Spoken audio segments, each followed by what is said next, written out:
Hello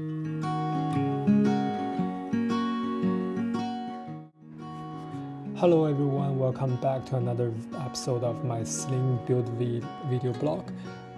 So I did something new today.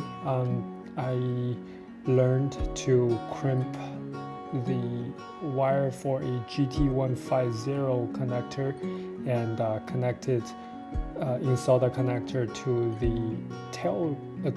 to the tail light on the rudder. This completes the last step of, I believe, the work required on the rudder.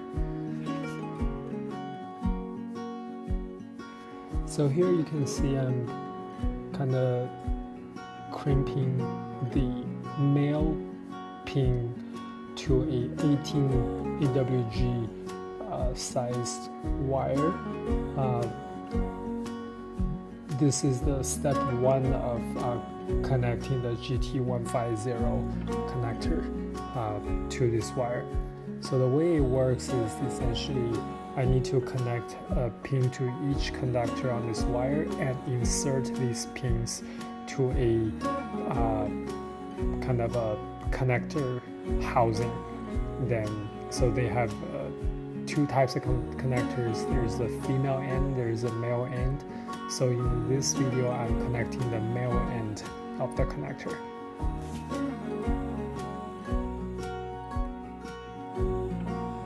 So this is the first connector I was doing. So I was kind of just looking at the size of the wire and trying to figure out what to do next. So I think based on the YouTube videos I kind of learned, I need to first insert a grommet, then cut the wire to size, and then insert the pin holding the wire, and then just crimp it. So there's a two-step process required for the crimping. So I need to first crimp the connector, make it hold the wire securely, and then use a larger size crimper to crimp the pin to hold the grommet. And the grommet side needs to be a perfect circle, which I don't actually have the right tool to do that in this video. So when I was crimping the grommet, it kind of turned into a oval circle, which caused a little bit of trouble later on, but it was an easy fix.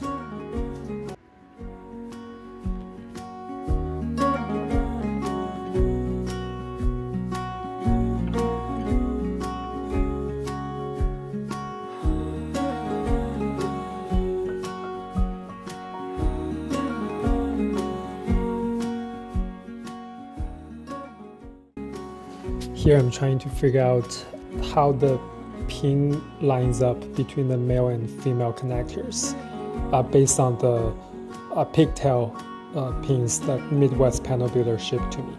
They did a very good job on labeling the 4 pins and came with the wiring schematics instruction on the paper. So I was looking between the pins and the paper instruction and my own notes from when I connected the tail light to the labels provided by Sling, and I think I'm just basically trying to map out how the 4 pins arrange so the correct wires line up.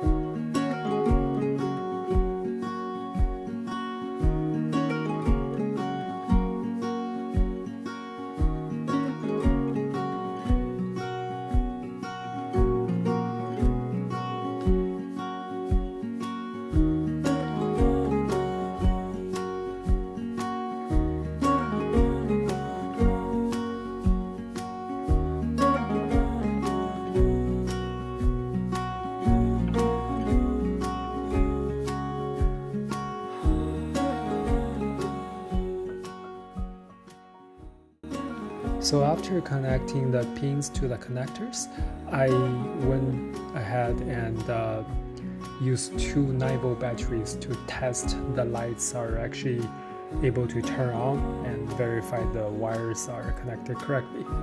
So the way I did this was to connect the male and female connectors. I used the pigtail and the raw wires on the pigtail to connect to batteries.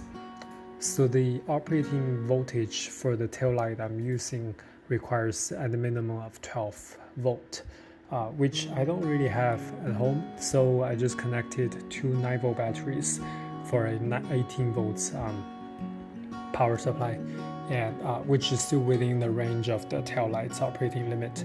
And then I kind of just touched the positive and negative lead to the wires, the ground wire and the strobe, and also tested the ground wire with the nav wire. And you can't see it from the video, but because the light is not captured here, but it did turn on and flashing red color. So I'm really happy.